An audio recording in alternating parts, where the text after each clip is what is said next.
Dans la matinée du 11 septembre 2001, 19 hommes armés de cutters, dirigés par un homme sous dialyse depuis une caverne forteresse de l'autre côté du monde en utilisant un téléphone satellite et un PC portable, ont réalisé la pénétration la plus sophistiquée de l'espace aérien le plus protégé au monde. S'emparant des passagers et des pilotes, tous d'anciens pilotes de chasse, de 4 vols commerciaux qu'ils détournèrent de leur route pendant plus d'une heure, sans jamais avoir été inquiétés par un seul chasseur d'interception. Ces 19 pirates, religieux fondamentalistes dévots qui aimaient boire de l'alcool, sniffer de la cocaïne et vivaient avec des stripteaseuses, ont réussi à abattre 3 immeubles à l'aide de 2 avions à New York. Cependant qu'à Washington, un homme incapable de piloter un monomoteur Cessna a été capable avec un 757 de faire une boucle en descente de 2400 mètres à 270 degrés pour arriver en parfait azimuth et percuter le Pentagone au niveau du bureau des analystes du budget ou des employés du ministère enquêtés sur le mystère des 2300 milliards de dollars que Donald Rumsfeld, secrétaire d'État, avait annoncé manquant des coffres du Pentagone dans une conférence de presse tenue le jour précédent, le 10 septembre 2001. Par chance, les médias ont su qu'il avait fait en quelques minutes. Osama Bin Laden. Et les grands comptes en quelques heures. Osama Bin Laden. Les officiels dans la journée. Terrorists who committed these acts and those who harbored them. Et les preuves sont littéralement tombées dans la poche du FBI. The hijacker's passport was found blocks from the World Trade Center crash site. You can believe that. Mais pour une raison ou une autre, des conspirationnistes fous ont demandé une enquête sur la plus grosse attaque perpétrée sur le sol américain de toute l'histoire. Cette enquête a été retardée, sous-financée, sabotée, en conflit d'intérêts et menée secrètement du début à la fin. Elle était basée sur des témoignages obtenus sous la torture et dont on a détruit les enregistrements.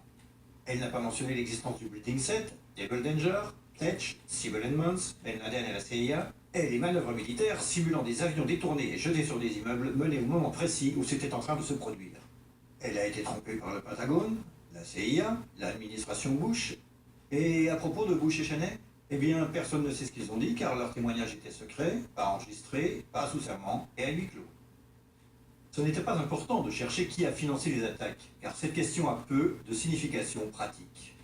Cependant, la commission d'enquête du 11 septembre a brillamment répondu à toutes les questions du public, excepté la plupart de celles posées par les familles des victimes, et a pu pointer les fautes des personnes responsables, bien qu'aucune n'ait perdu son boulot, déterminant que ces attaques étaient dues à... Failure of imagination. Parce que... Nobody in our government, at least, and I don't think the prior government could envision flying airplanes into buildings. excepté le Pentagone, la FIMA, le NORAD et le NERO.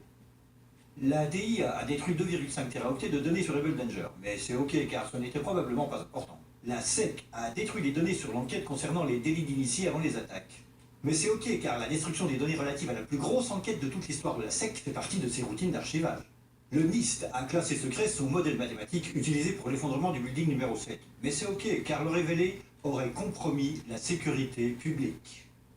Le FBI a argué que tout ce qui concerne leur enquête sur le 11 septembre doit être tenu secret. Mais c'est normal car le FBI n'a probablement rien à cacher. Cet homme n'a jamais existé, et rien qu'il ait dit ne mérite votre attention. Si vous dites le contraire, vous êtes un conspirationniste paranoïde qui mérite d'être mis au banc de l'humanité. Comme lui, et elle, et lui. Ben Laden a vécu dans une grotte forteresse des montagnes d'Afghanistan, mais il a pu s'échapper.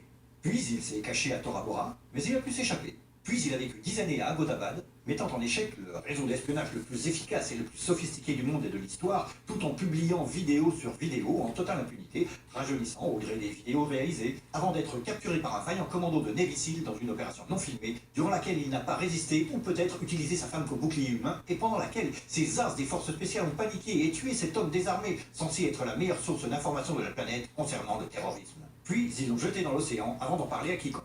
Puis 2 douzaines de membres de ce commando ont péri dans un crash d'hélicoptère en Afghanistan. Ceci est l'histoire du 11 septembre, comme elle vous est rapportée par les médias qui vous ont dit la pure vérité sur... Et... They took the babies out of incubators. Et... Mobile production facilities. Et... The rescue of Jessica Lynch. Si vous avez un doute sur cette histoire, vous êtes une chure de rat, un paranoïaque, un cinglé, vous détestez les chiens et les enfants, et vous serez conspué par le monde entier. Si vous aimez votre pays et la liberté, la joie, les arcs-en-ciel, le rock, les chiots, les tartes aux pommes et votre grand-mère, alors vous n'émettrez jamais le moindre doute sur aucune des parties de cette histoire, à personne, jamais. C'était une annonce publique sponsorisée par les amis du FBI, de la CIA, NSA, DIA, SEC, MSM, Maison Blanche, NIST et de la Commission sur le 11 septembre. Parce que l'ignorance, c'est la force.